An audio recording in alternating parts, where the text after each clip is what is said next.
Урматтуу туугандар, адам баласын дүнүйгө жаратып, Алла субханала таала өзүнүн мээримдүүлүгү жана ырайымдуулугу менен канчалаган пайгамбарларды сиз менен бизге жол башчы кылып жөнөткөн. Ошо пайгамбарлардын мырзасы сиз менен биздин сүйүктүү пайгамбарыбыз саллаллаху алейхи вассалам дүнүйөнүн жашоонун кандай абалда экендигин, инсан кайсы көрүнүштө жашар экендигин баарын көрсөтүп кеткен. Ошондой эле адам баласын Алла субханала таала эки түргө бөлгөн. Эки түргө бөлүнөт инсан баласы: бай жана кедей, текебер жана жөнөкөй, орой жана жумшак кылып. Убай ибн Каб радыйаллаху анхунун көзү көрбөйт эле. Бир күн пайгамбарыбыз саллаллаху алейхи вассаламга келгенде бир аз Убай ибн Кабга кайдыгер болуп, жүзүн бууруп, ары карап жөнөп калат. Ошондо Алла субханала таала пайгамбарыбыз саллаллаху алейхи вассаламды урушкан абалда аяттарды түшүрөт. Жөнөкөй адамдан жүзүңдү бурбагын, байларды көздөй карап кетпегин деген мазмунда. Ошондой аяттардан бирөөсү Кахф сүрөсү 28 аят. Алла таала Куранында: "Wasbir nafsaka ma'alladina yad'una rabbahum bil ghadati wal 'ashi yuriduna wajha." Сен өзүңдү дейт пайгамбарыбыз саллаллаху алейхи вассаламга. Сен өзүңдү, нафсыңды сабыр кылып, жөнөкөйлөр менен биргеликте өзүңдү чогуу кармагын. Ал жөнөкөй адамдар кандай? Эрте менен кечинде Алла субхана тааланын разылыгын каалап, Аллага дуа кылып, Аллага жалбарып турган адамдар эле. "Вала ta'du aynaka anhum." Ал жөнөкөй инсандардан көзүңдү эч качан бурбагын деп пайгамбарыбыз саллаллаху алейхи вассаламга Алла таала адеп катары ушул аятты түшүрөт. Урматтуу туган, пайгамбарыбыз саллаллаху алейхи вассаламга кандай аят түшпөсүн, ошол сиз менен бизге үлгү жана ошол аят сиз менен бизге дагы милдет. Бүгүнкү күндө карасаңыз, жашообузда байларга, колунда бар инсандарга, мансаптууларга бир аз биз оогансып турабыз. Бир аз ошолорго жакшы мамиле кылгандай болуп жашообузду өткөрөбүз. Ал эми Алла субхана тааланын каалоосу бүтүндөй тескери. Кандай? Жөнөкөй адамдарга, мискин адамдарга бир аз оогансып тургун. Мына ушул мусулмандын милдети, туугандар. Биз той кылсак, тойлорубузга чакырылган инсандар дагы мансаптуу, төрүбүздө отурган адамдар дагы бай, биздин конокторубуз дагы курсагы тол инсандар болуп калды бүгүнкү күндө. А негизи шариаттын каалоосу кандай эле? Шариаттын каалоосу тойго кедейлер биринчи келип, курсак аштар төрдө отуруп, устуканын көбүн муктаж адамдар алып кетиш керек эле. Мына ушул мусулмандык милдет.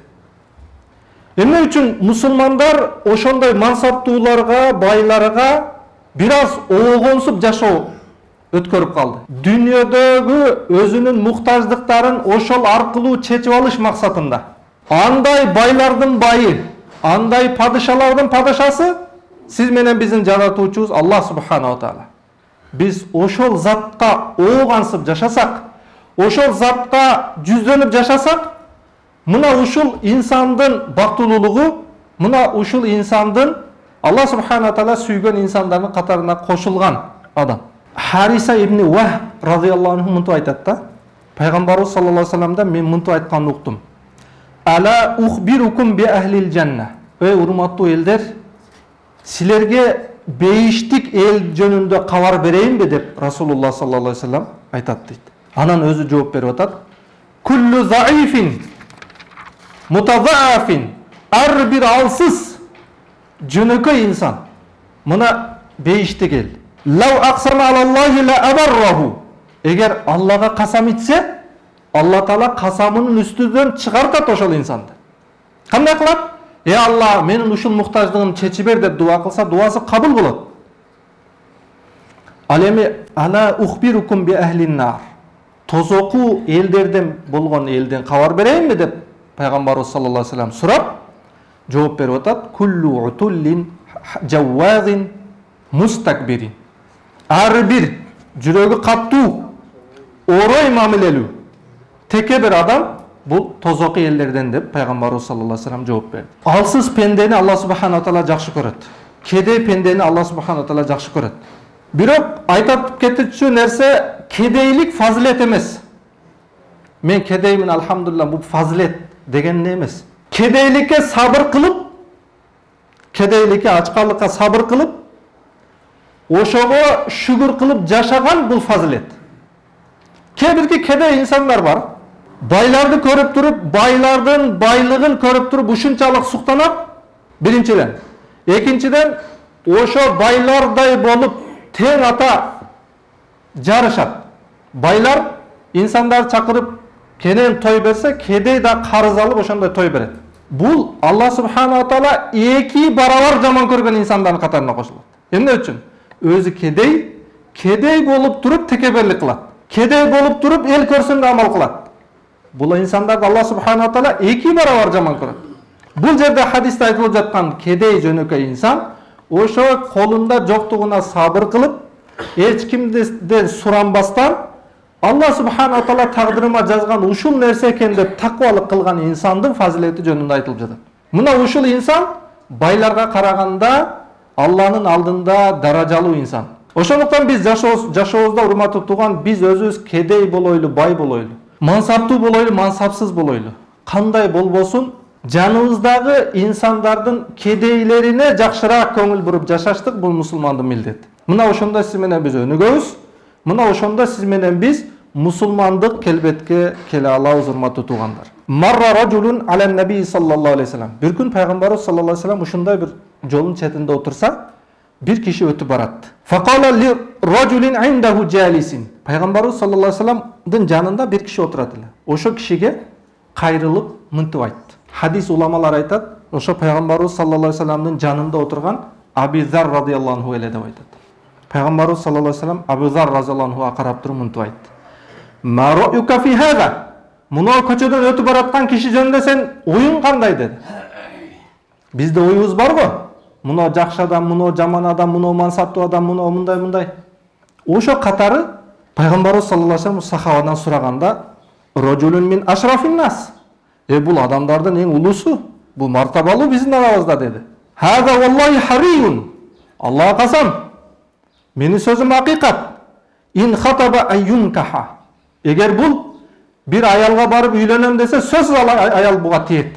Себеби бул ата тектүү, мансаптуу адам. Вай сафа аюсафа.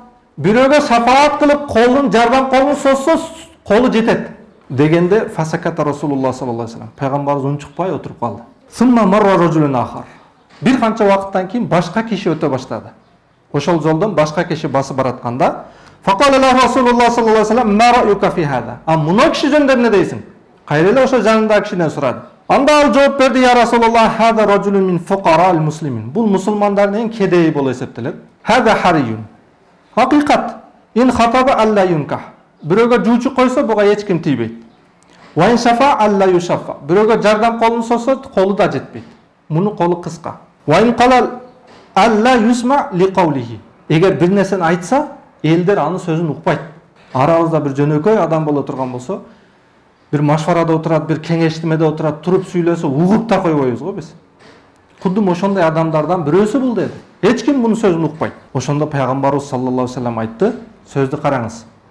Хаза хайрун мин мил'ил арди мисли хаза. Муну экинчи өткөн адам жакшыраак деди. Биринчи өткөн адам жер толо болсо дагы, биринчи өткөн адамдай адамдар жер толо болсо дагы бир өзү ошолордон жакшыраак. Урматтуу тууган, дүйнөдө жөнөкөйлүккө эчтеке жетпейт. Мискиндикке эчтеке жетпейт. Ошо мискиндикке сабыр кылган адамга эчтеке жетпейт. Бул инсан байларга караганда 500 жыл мурда бейишке кирет. Ага суроо жооп болбойт. Байлыгы жөнүндө суроо берилбейт. Эмне үчүн? Анын байлыгы жок. Биз бүгүнкү күндө кыяматтын белгиси эмне үчүн? Сиз менен биз баарыбыз байлык, бай адамдарга сыймыктануу менен карап калдык. Биз кайра өкүнбөйлүбү? Ушул инсан эгерде байлыгынан жооп бере турган болсо, 500 жыл кийин кирет бейишке. Жок кой, bundan Алла сактасын. Андай эмес. Биздин байлар өзүнүн үйүндөгү дуалына акчасын чаптап атат. Ушундай кымбат баалуу нерселер менен жасап атат. Ошолорду исраф бул. Кыяматта сен жоопкерчиликке тартыласың дештин ордуна ага суктанабыз. Эмне үчүн? Сиз менен бизде диндин көз карашы ушундай калыптанып калды. Сиз менен биздин даражалуубуз, мартабалуубуз ал байлар. Пайгамбарыбыз саллаллаху алейхи вассалам сиз менен бизге сахих хадисинде көрсөтүп келатат. Андай адамдар жер толо болсо дагы бир мискин андан артыгыраак. Ушу хадистерди карап туруп мен ойлоном да, ичибизде жөнөкөй адам боло турган болсо ошону жакшыраак сыйлап коюшубуз керек. Эмне үчүн? Ошонун назарынан калбаш керек. Ошонун дуасына кабыл калбашыбыз керек. Себеби биринчи хадисте айтты: "Лау аксам алаллах ла абарра." Эгер Аллага касам итсе, касам өтүп кетет ал инсандын. Аби Саид Худри радиаллаху анху пайгамбарыбыз саллаллаху алейхи вассаламдан бир хадис айтат да. Пайгамбарыбыз саллаллаху алейхи вассалам мынтип айткан дейт: "Ихтаджатил джаннату ван нар." Тозок менен бейиш талашып калды дейт. Факалатин нар. Тозок айтты дейт: "Фил джаббарун вал мутакаббирун." Фиел. Менин ичимде текеберлер, жүрөгү каттуулар болот. Мага бир гана ошондой адамдар кирет деди. Анда бейиш айтты: "Фия дуафаун нас." Мага болсо адамдардын алсыздары кирет деп айтты. Ва масакинухум, кедейлери кирет. Дагы бир кайталайм. Сабыр кылып Аллага ошо мискиндигине сүйүнгөн мискиндер. Мискин болуп туруп байлар менен тең ата жарышып текеберлик кылган мискиндер эмес. Фақадаллаху байнахума. Анда Алла Таала экөөнө өкүм кылды. Иннакил жанна, жаннат, сен рахмати менин рахматымсың. Архаму бики ман аша. Кимди кааласам мен ырайым кылам сени менен. Сага киргизип ырайымымды көрсөтөм. Ва иннаки нар азаби. Ал эми тозок, сен менин азабымсың. Уазибу бики ман аша. Сени менен мен кимди кааласам азаптайм. Бирок валикилайкума, экөөң тең билип алгыла, алайя милуха. Мен экөөңдү тең толтурам. Толтуруш менин колумда. Раваху Муслим. Урматтуу тууган, тозок да толот, бейиш да толот. Бирок сиз менен мен кайсыңысында болобуз? Бейишке кирүүчүлөрдөнбү, тозокко кирүүчүлөрдөнбү? Эч кандай тагдырыбыз чечиле элек. Бирок бүгүн биз курсан жашайбыз. Бүгүн биз күлүп жашайбыз. Ал эми пайгамбарыбыз саллаллаху алейхи вассалам мындай айткан: "Эгерде силер лау та'ламуна ма аламу ла дахиктум қалилан ва ла бакайтум касиран."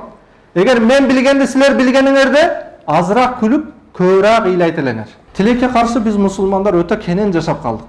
Кудум ушул дүйнө менен эле биздин жашообуз бүтөт. Ал кафырлардын акыйдасы. Мусулмандардын акыйдасы бул дүйнө бир көпүрө. Кээ биркинин көпүрөсү түз, кээ бирки адамдын көпүрөсү начар. Ошондой көпүрөдөн ким кайсы амал менен өтөт. Бирок натыйжабыз башка, урматтуу туугандар. Келиңиз ошондуктан сиз менен биз жөнөкөйлүктү ыктыяр кылайлы. Жөнөкөй инсан эч качан утулбайт. Алла Таала Куранында "Мен тавада лилла рафаахуллах." Аллах үчүн ким жөнөкөй болсо, Аллах анын даражасын өзү көтөрөт. Биз мамиле кылганда дагы жөнөкөй инсандарды тандап кылсак, динге бекем инсандарды тандап мамиле кылсак. Эмне үчүн биз диндин көрүнүшүндө жүргөн инсандарды, диндүү инсандарды кордойбуз? Динсиз инсандарга орой жакшы мамиле кылабыз. Ал инсан байлыгы бар мейли, мансабы бар мейли. Бирок Аллага бир жакшы амал кылганбы? Алланын сүйкүмдүү пендесине айлана аламбы ал инсан? Биз анысына карабайбыз. Биз анын кийимине, биз анын мансабына, биз анын минген машинесине, ушунасына карап туруп не кылабыз? Мамиле кылабыз. Бул инсандын адашкандыгы, бул инсан кыска ойлонгондугу. Бизге ушундай урмат сыйлуу адам болсун ал. Аллага жөнөкөй болгон инсан биздин башыбыздын үстүндө болсун. Мына мусулмандык милдет. Аби Хурайра разияллаху бир хадис риваят кылат да, пайгамбарыбыз саллаллаху алейхи вассалам мынтип айтат: "Иннаху ла я'ти ар-раджулу саминул азиму яумал кыяма." Кыямат күнүндө бир адам келет. Семиз, өтө бир келбеттүү болгон инсан келет. Азим деген даражалуу. Адамдардын арасында даражалуу бир адам келет. Кыямат күнүндө. Бирок ла язину индаллахи жанаха баудатин. Пашанын канатынчалык анын Алланын алдында кадыр баркы жок болот кыяматта. чоң мансаптуу адам келсе, азыр биз ордубуздан тура калабыз да. Өзүбүз каалабаган абалда турабыз да. Жок, турбайм десек да туруп кетебиз азырчы. Эмне үчүн? Жүрөгүбүзгө, денебизге ушул нерсе калыптанып калды да. Эмне үчүн? Ал мансаптуу, ага биздин ишибиз түшөт. Биз турушубуз керек. Чуркка барып жүгүнүп көрүшүбүз керек аны менен. Бирок бир сакалдуу, бир диндүү, бир пайгамбарыбызга окшогон, сүннөткө амал кылган инсан кирип келсе, аны жаман көз караш менен карайбыз. Кийимини кара анын. Кийип алган шлепкасын кара. Урматтуу тууган, ал шлепка кийиши мүмкүн, сиздин көзүңүзгө жаман көрүшү мүмкүн, көрүнүшү мүмкүн. Бирок Аллах субхана тааланын алдында кандай даражада экендигин мени менен сиз билбейбиз аны. Иннама акрамакум индаллахи атқакум. Силердин араңарда Аллахнын алдында эң урматтууңар таквараңар. Аллах субхана таала мынтип айткан жок. Аллахнын алдында силердин эң урматтууңар, мансаптууңар, байыңар, бир жерде отурганыңар, жакшы кийингениңер, галстук тагынганыңар. Урматтуу тууганым, биз инсандын келбетине эмес, жүрөгүндөгү ниетине, денесиндеги амалына карап туруп амал кыла турган болсок, биздин урпак оңолот. Сиз менен биз оңолобуз. Мусулмандар оңолот.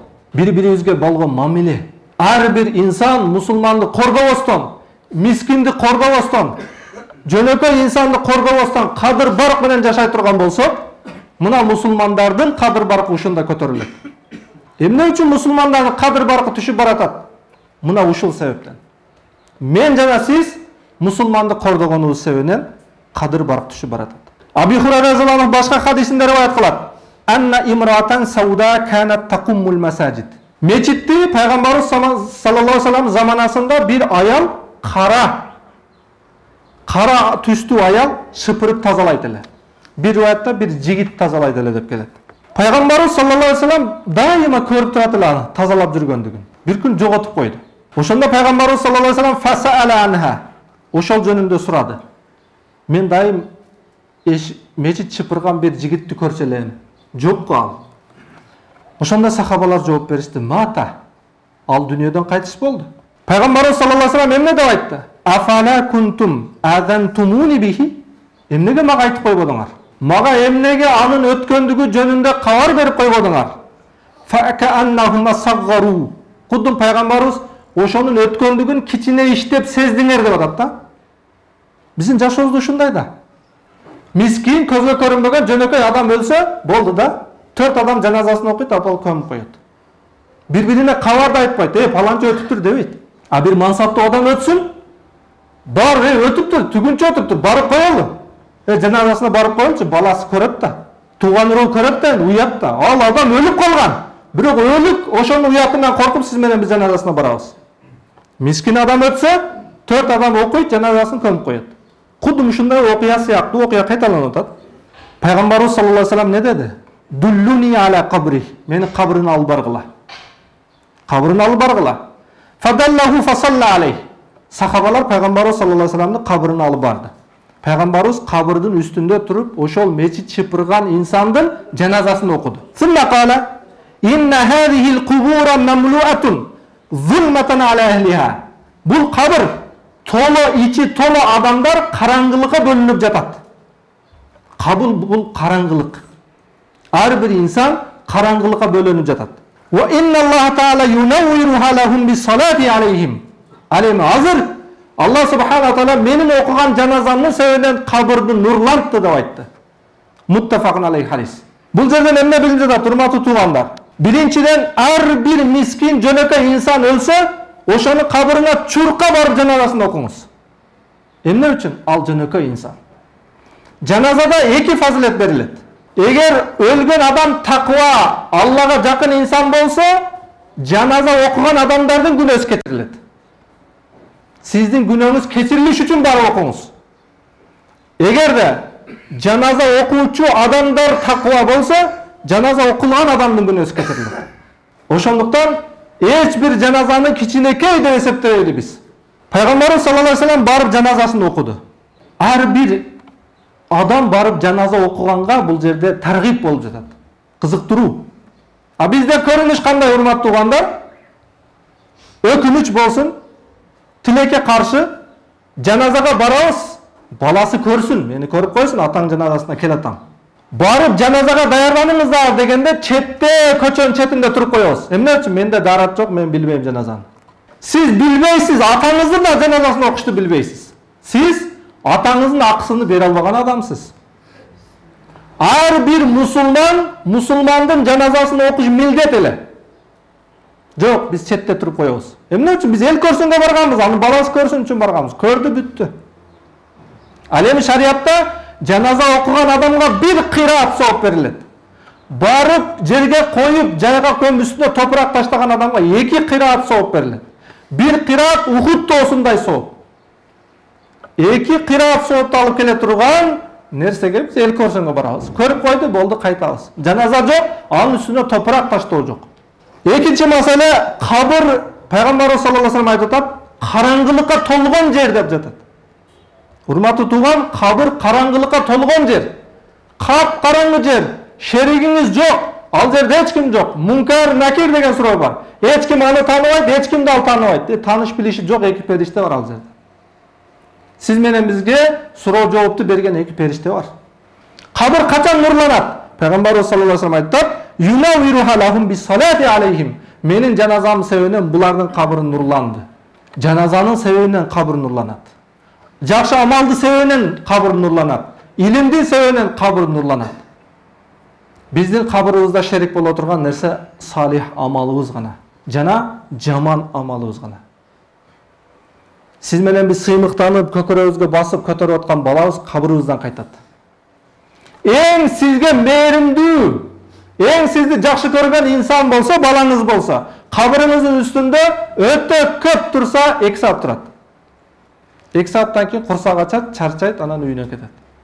Сиз менен жашай албайт. Аялыңыз кабырыңызгача келе албайт, ал үйүндө калат. Сиздин тапкан байлыгыңыз, мейли бирөөдү наразы кылып таптыңыз, бирөөдү разы кылып таптыңыз. Ал да үйүңүздө калат, сиздики эмес ал. Урматтуу тууганым, келиңиз, ушулар акыйкат экен. Эмне үчүн биз дагы көздү жумуп коюп, бирөөнүн акысын жеп жатабыз? Бирөөнүн аброюн кебелеп жатабыз?